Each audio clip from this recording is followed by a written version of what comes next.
We're talking about the NFL offseason right now. A lot of Woo, trades, a lot of woo. signings, end of multiple eras, one really big era. Um, yeah. Starting off, we're going to start off with Todd Gurley going to the Falcons. Tanner, what do you think about that? Well, what I think is just a lot of craziness happening in a stretch of 48 hours. First, he gets cut from the Rams. So then you just think, wow, because he did have a little bit of an off season compared to his very first season. The last season, he didn't even break 1,000 yards. Then all of a sudden, he just goes to the Falcons for a 1-year deal. So I'll be really interested. It was kind of a surprising move, but it could be something the Falcons needed. Also, it could be something that Gurley needed. Maybe a chance for him to hopefully regain that confidence, because in his first season, when he had the ball, there was no stopping Gurley. So maybe he's going there, maybe as an experiment to just kind of find a system that works for him behind that offense. But yeah, I'll be really interested to see. It's only a 1-year deal, so like that's what raises me to think that it could be kind of a test to see where that goes. But I hope that he finds his confidence again, because he is a really good player when he has that confidence. Yeah, last year was his third year in the NFL, fourth year in the NFL. And yeah, it was a down year. The year before when they went to the Super Bowl and lost to the Patriots, he was really good for the majority of the year and then tailed off at the end. And we thought, oh, maybe it's just end of the year fatigue, but it kind of was a precursor to what happened last year. He just wasn't the same. He's had arthritis in his knee since college, and it's tough. It probably flared up some for him, and that wasn't helpful. Falcons definitely. Yeah, it's a 1-year deal. I think it's because that's all anyone would give him. I don't think he would get more than a 1-year prove-it deal. I don't know how he's going to do in this 1-year deal. I think whatever he does this year is the signal of what his career is going to be from now on. If he doesn't play well, his career might be over. That's a very fair point. It's when it comes to running back, sometimes there are some that go on to have great careers. There are some that end up having short-lived careers. And I feel like with Todd Gurley, he's one of those cases. As you said, this year, I won't say it's the most important of his career, but it is obviously very important. This is the one that could hopefully kickstart everything back to where he was in his first few seasons, especially with the Rams. And I look back on that game, and one part is, continuing to utilize him, but not obviously overwork him, because that's the other part. He did get a lot of touches in his first year with the Rams. So I just hope that the Falcons know what to do with him and work him into that system without overusing him. So yeah, I just hope that whole Falcons organization, they weren't bad last year, kind of up and down team, but yeah, we'll see how they work early into that system. They don't have Devontae Freeman anymore, so that's a big – yeah, so Gurley's kind of coming in as the feature back. Maybe they'll draft a running back too. Not like Jonathan Taylor or something, not like a guy who's looked to be a feature back, but one of the lower ranked backs, kind of a change of pace, maybe catch out of the backfield a little bit. Even though Gurley's good at catching out of the backfield, just something that where he doesn't have to be the number one back. They can kind of, do a running back by committee thing. Maybe close to what they used to do when they had Tevin Coleman and Devontae Freeman, who happened to both be gone from the Falcons. Wow, the NFL's changed so much in the last couple of years. Moving over to Emmanuel Sanders, signing with the Saints. That's huge for the Saints. Really big for the Saints. Oh, without a doubt. Yeah, the Saints last year, offense was whoever was the quarterback, mostly Drew Brees, throwing it to Michael Thomas. That was the offense last year. And it worked. It did work. But he caught 150 balls last year, but it cost them in the playoffs. Having Sanders on that team is another option. And this one is a 2-year deal, so they're going to have him for a bit. But yeah, Drew Brees, obviously, arguably one of the greatest quarterbacks to ever do it. Having Sanders is going to just open up another option for him to go to. And as you said, that's going to be really big for the Saints. And again, how they work him into that system, whether they'll get him more touches. Yeah, I don't know, but they'll be good for Sanders for finding a team. I think that's a really good fit, not just for the Saints also, but for Sanders as well. Yeah, Sanders is more of a deep threat. He's a 4.3 40 guy. Maybe he's more like a 4.4 40 guy now, in his early 30s. But yeah, more of a deep threat than Michael Thomas, even though Michael Thomas catches everything. It'd just be able to spread the defense out a little bit more. He's a veteran. He's a good route runner. Has good speed. They might run him in the slot some, but I think between him and Ted Ginn, they'll have another deep option to open up the middle of the field for Michael Thomas, and just create good. Yeah, just add another element to their offense. They still have Alvin Kamara out the backfield who can catch 90 balls a year, but yeah, we'll see what happens. We'll see what happens. I'll be excited for that. I think next up we gotta talk about DeAndre Hopkins going to the Cardinals.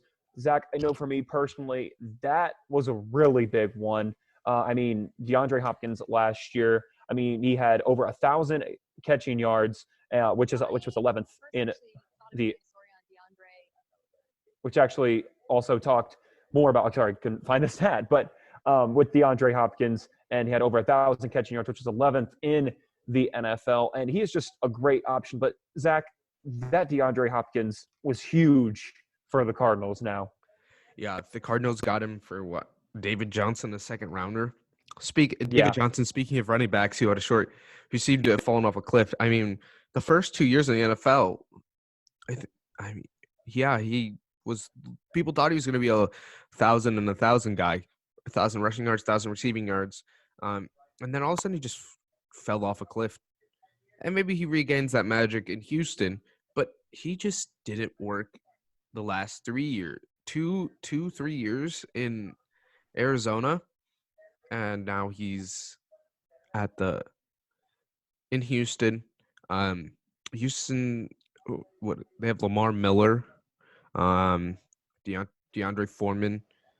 So it's not like they have backs that are like insanely good. But David Johnson also got replaced by Kenyon Drake, who was traded from Miami to Arizona. Had a good 8 games in Arizona, played the second half of the year, put up 800 yards from scrimmage in only 8 games. That's 100 yards from scrimmage a game. That's really good. But yeah, the Texans just gave up way too much. Bill O'Brien didn't make a good move. Steve Keim fleeced him. You could have gotten way more for DeAndre Hopkins, way more than David Johnson and a pick. Yeah, but the Cardinals, they win. Oh, no, without a doubt. They're the winners of that without a question. And the Cardinals, they finished with the third worst record in the NFC last year, bottom of the NFC West at five wins, 10 losses, and 1 tie. The only teams to finish worst were the Giants and the Redskins. So obviously it kind of feels like they've been in that rebuilding mode for a while. As to how big of an impact Hopkins makes for that team, I'm not really sure. It could be a 2-game difference. It could end up being a playoff team, but he does help their offense a lot because of his ability to run routes and make plays once he has the ball in his hands. And now it's not on Larry Fitzgerald to be the number 1 wide receiver at 36 years old. What do you have? Didn't he have 1,000 yards last year? I believe so, yes. Yeah, he's still good. He's still good, but he can be the number 2 now, which he has never been. Well, maybe his rookie year with Anquan Bolden, but he hasn't been the number 2 in a long time. But yeah, it gives him an option. He's going to play well. DeAndre Hopkins is going to be able to spread the field. He catches everything thrown at him. Kyler Murray is accurate, throws well. He's going to be better in year 2. So they'll jump a lot, but I don't know if they'll jump. But it won't be because of DeAndre Hopkins, I think it's because Kyler Murray takes the next step in year 2. That's a gap. The the Cardinals added a lot of other talent on both sides of the ball as well, so that will help. But DeAndre Hopkins is going to be the big pickup for them. I think that's huge, and I think it means a lot for their Yes. offense and for their defense. We'll move on to Stephon Diggs to the Bills. Tough one for me, being a Minnesota Vikings fan, but and I don't really know why he was traded, other than the fact kind of wanted to be traded at some point during the year, but they backed off of that. I mean, they got a first round pick out of it. So then, So in the end, do you yeah, think that do you think it was? I know not by fair trade because it was a first round pick is still good, but I mean Stephon Diggs he's a really good player too. yeah. I mean, he just came off a 1,000-yard season. I think 1,100 yards. I mean, was the Vikings' best deep threat.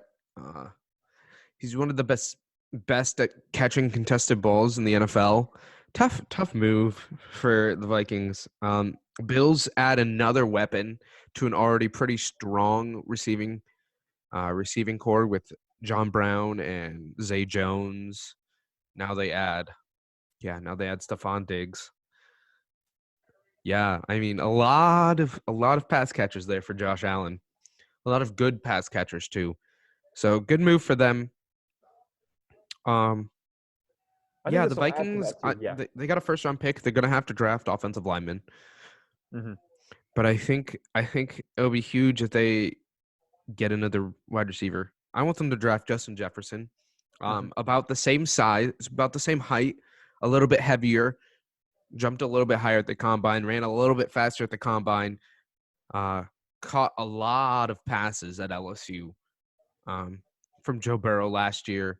Comes from a system where they had an offensive coordinator who came from the NFL, or at least a passing game coordinator. Um, so yeah, I think Justin Jefferson makes the most sense as a replacement for Stephon Diggs if you're the Vikings in terms of build, um, speed, jumping ability, uh, maybe catching ability. I mean, he hasn't caught a ball yet in the NFL, but yeah, a similar Alrighty. similar built player, similar Hmm. athleticism, maybe can play a similar role. Hmm. That'll be interesting to see. The Bills, I mean, 10-6 already last year in the AFC East, obviously behind the Patriots. But yeah, no, the Bills. I think that this will just add to that offense. I think this puts them still as a playoff team for next season as well. And I can't wait to see how Diggs fits into that system. I think it's time for the one that you and me have been waiting to talk about a little bit. Ah, well, hold up 1 second on that one. There's another one we should talk about. Okay, what you got? Teddy Bridgewater to the Panthers. That happened this week. That's right. That's a big move. Teddy Bridgewater, Saints backup the last couple of years after being drafted in the first round by the Vikings. Played well with the Vikings, I think. Made the playoffs 1 year, then got the freak injury. Looked really good that preseason, and then they moved on, signed Kirk Cousins. Then he went to Seattle, or excuse me, he went to the Saints, and was a backup all of his first year. Last year, played 4 games, went 4-0, played well in those games. Helps to have Michael Thomas. Now signing with the Panthers. I mean, yeah. I think he'll play well. He's proven that he can win in the NFL as a starting quarterback. Made the playoffs with the Vikings. They should have won that game against Seattle. Set them up to win. Unfortunate miss there by Blair Walsh. And then, went undefeated, subbing in for Drew Brees with the Saints, who really just kind of have Michael Thomas and Alvin Kamara last year. Ted Ginn sort of as a deep threat, but kind of knew where the ball was going last year to Michael Thomas, and he made it work for 4 games.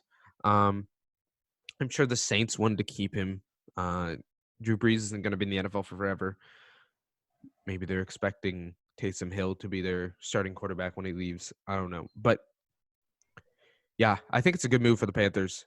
What does this Especially mean with for with all the and I was going to say with all the Cam Newton talks and everything as well, this is at least guaranteeing that they are going to have a solid quarterback either way. And then obviously with Cam Newton, it'll be interesting to see where he goes with that. But again, the good news for the Panthers is either way, they have a solid quarterback in Bridgewater, no matter what. Yeah. Where does Cam Newton go? The options right now are the Chargers, the Patriots. The Bears traded for Nick Foles, so that kind of closes a door. There was a lot of speculation of Cam Newton going to the Bears. That's not going to happen anymore.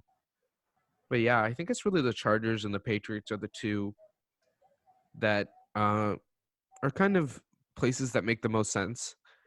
I think the Chargers are a better team, I think, offensively. So I think he would do better with the Chargers. But I think it'd be interesting to have with Bill Belichick and a quarterback like Cam Newton Mm-hmm. and sort of the schemes that him and Josh McDaniels would draw up. Just from a systematic standpoint, I think it'd be interesting, but I think he would fit better with the Chargers. Mm-hmm. We'll wait to see how that whole thing develops. But again, as we know, Bridgewater to the Panthers, and we'll see how he plays out for them this upcoming season. Yeah, here's the big one. It's time. It's time. Brady to the Buccaneers. We couldn't do a segment without talking about Brady to the Buccaneers. Come on now. Tanner, what are your thoughts? So, I mean, obviously, even if you don't really follow much football, you know that Tom Brady is arguably one, and most people even say he's one of, and even potentially argue for the greatest quarterback to play the game. Obviously, one of the best underdog stories. I mean, you watch his combine tape, and it's pretty laughable when you watch it. It's pretty laughable. You're not wrong. Seeing this and seeing him that he's not – seeing him not in a Patriots uniform with the Bucs, because this had mentioned that he's ready to take another step or a different step in his football career. You know, been with the Patriots forever. He helped to win a lot of rings during that era. So I'm curious now as to if this is like, you know, the Buccaneers not really the strongest team. It's been a while since they've even made a wild card. I think it was 2007 was the last time that they made a wild card, which they still lost. But this will be interesting for the Buccaneers and how they adjust their offense around him. Obviously, Brady has great vision, and he's a very clutch player. So for the Buccaneers, I think that this is going to bring more excitement in terms of for the fans, for the team itself. I think he's going to bring a lot to that organization.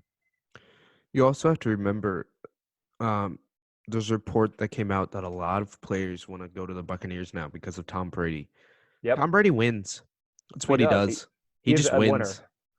He wins football games, and so what does that mean for the Buccaneers? Well, they already have two good wide receivers in Chris Godwin and Mike Evans. They have two good tight ends in Cameron Brate and O.J. Howard. Running back is kind of their weakest position in terms of skill players on the offense. Kareem Hunt's available if they want to go that route. There's plenty of good running backs in the draft. Jonathan Taylor is one that I think would be an interesting pickup. I mean, he ran like a 4.39 40, a lot of speed. Ran a lot at Wisconsin, so that would be tough to gauge how he'll do in the NFL and how long his career will be in the NFL. But I think would make sense with the Bucs. They could still go out and trade for running back. Mm-hmm. Devontae Freeman's available on the open market. That's another running back that's available. We'll see what they do. But I think the Bucs have some options and could play some football. A running back's the biggest need, but 2 years, was it 2 years, $50 million, so $25 million a year. So not breaking the bank, took a pay cut, arguably, to go to the Buccaneers. But I think this makes sense. And I think at this point in Brady's career, I mean, he's done so much already for the NFL and sports in general. He's obviously, he made a lot of money with the Patriots. So I think he's almost in that stretch of his career where now it's not, I mean, obviously the money is still really good, but at this point it's more just he wants to, go out, kind of finish strong with his career. And who knows, will I say that he immediately makes the Bucs a playoff team? I might, because that is the impact as you said, he's a winner, and that's the impact that he makes, that he made for the Patriots. I would say makes for teams, but he's only been with the Patriots for his whole career. But he's taken some teams that have had very limited offense and turned them into winners. So I'll be honest. I think I go as very close as saying that they are a close playoff team, and especially if they can bring in extra pieces. Yeah, I think they go 11-5, 10-6. I don't. Oh, well, yeah. There's always the chance Brady falls off a cliff, but I don't want to make that Mhm. prediction. I don't want to bet against Brady. When it happens, but I don't want to bet against Brady. I think they find a way to make it work. He's just going to throw the ball around, and they'll find a way to make it work. I agree with that. Yeah. I think one other player we could talk about is Nick Foles to the Bears. Mhm. That was a Obviously, yeah. Yeah. You and me had both kind of talked about this a little bit. Obviously, I think what most people, or Bears fans at least, were expecting were that they were going to go after Cam Newton. As you had mentioned earlier, it seemed like the Bears were actually where he wanted to go, but then out of the blue, Nick Foles came out of that. But go ahead and talk more about that. I know it kind of shocked me, especially knowing that the Bears were trying to get Cam Newton too.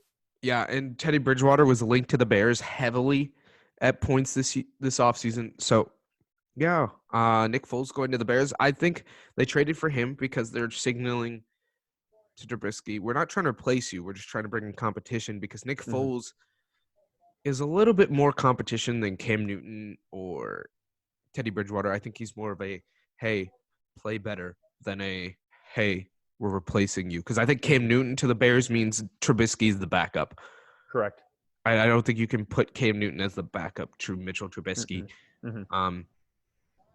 But I do think Nick Foles kind of is a, hey, play better. We're bringing in competition. We need you to play better. So it'll be interesting to see where they go with that. What happens with what happens with Nick Foles and Mitchell Trubisky. That'll be an interesting QB battle throughout the offseason. I think Mitchell Trubisky ends up being the starter. But I think Nick Foles makes a lot of sense also to bring in Nick Foles. I mean, Matt Nagy was there when he was with the Eagles. Bill Lazor was there when he was with the Eagles, and John DeFilippo was there when he was with the Eagles. John DeFilippo was QB coach when he won the Super Bowl. Bill Lazor was his offensive coordinator in 2013 when he threw 29 touchdowns and only 2 picks with the Eagles. And Matt Nagy was there the first time around as well on that staff under Andy Reid. So it makes a lot of sense to bring in someone like Nick Foles who is familiar with this type of scheme, familiar with all of the head coach, the offensive coordinator, and the QB coach. So I'm not surprised at all that Nick Foles is there in that regard. I am surprised that they didn't go and get Teddy Bridgewater, but maybe it's a backup plan. What did they give up? A 2nd-round pick, which is not, which is not terrible for a former former Super Bowl MVP. A slightly different Super Bowl MVP than most other ones, but makes a lot of sense. But yeah. So, it'll be interesting to see how that works out for the Bears. They could end up doing a lot better than people expected about where they're thinking. But that'll be, again, all these signings and trades and everything will be fun to watch in this next and upcoming NFL season here.